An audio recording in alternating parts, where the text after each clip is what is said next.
Here, continuation ulit tayo. For sample problem, number 20 na tayo.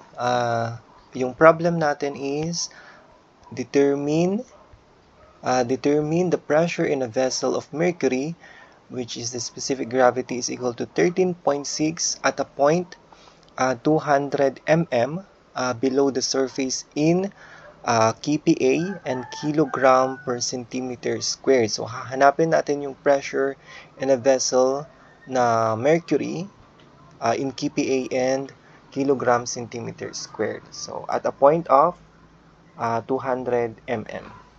So, una, sa kPa muna tayo. kPa or the kilopascal. So, A, let's say, ano na lang tayo, A is equal sa kPa, ayan. Pressure yung hinahanap. So, P, formula natin, P or pressure is equal to gamma H. Yan. So, now, ang H natin is, dito is 200 mm. Pag kinonvert natin into meter, magiging 0.2 meter siya. And then, ang kPa, di ba, know that ang kPa is kilonewton per meter squared. So now, yung gagamitin natin na gamma or the unit weight, 9.81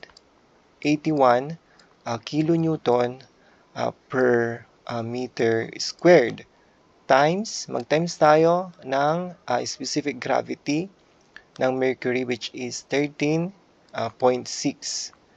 times yung height natin na 0.2 kilonewton per cubic meter pala to. So, sorry.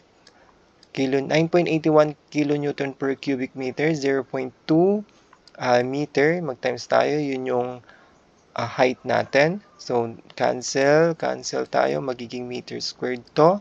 So, now, P natin is, in terms of kPa, so 9.81 times 13.6 times 0.2 ay 26.683.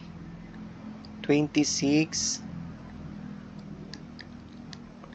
at P now, P is 26.683 kilonewton per meter squared, or pwede nating palitan ng kPa.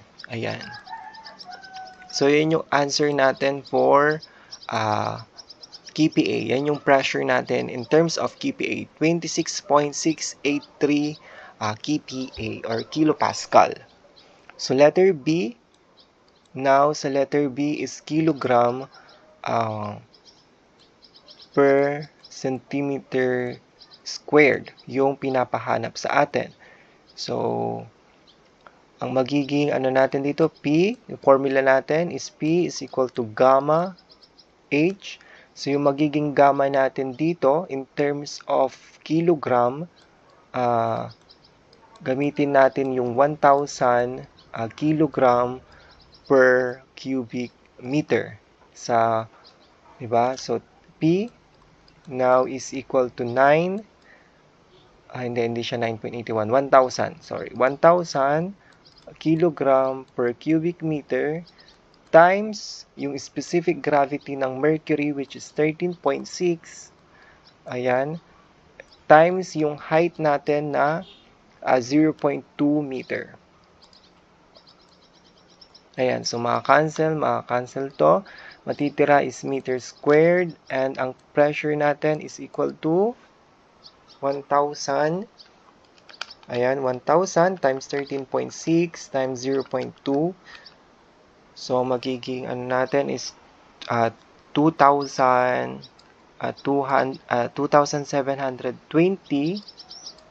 kilogram per meter squared. So, yan na ba yung final answer natin? So, hindi. So, centimeter squared yung required. So, i-convert natin itong meter squared, di ba? Know na ang 1 meter Ayan, ang 1 meter ay equivalent siya sa 100 centimeter. So, squared yon. Squared yon. So, mag-squared natin to. Ayan, so para makancel to, makancel yan. So, ang matitira ay centimeter squared. So, 2720 times 1 over 100 squared. So, now our answer is 0.272 kilogram per centimeter squared. So now our pressure in terms of kilogram per centimeter squared is 0.272 kilogram per centimeter squared. Ayan. So ayan yung mga answer natin for sa sample problem number 20.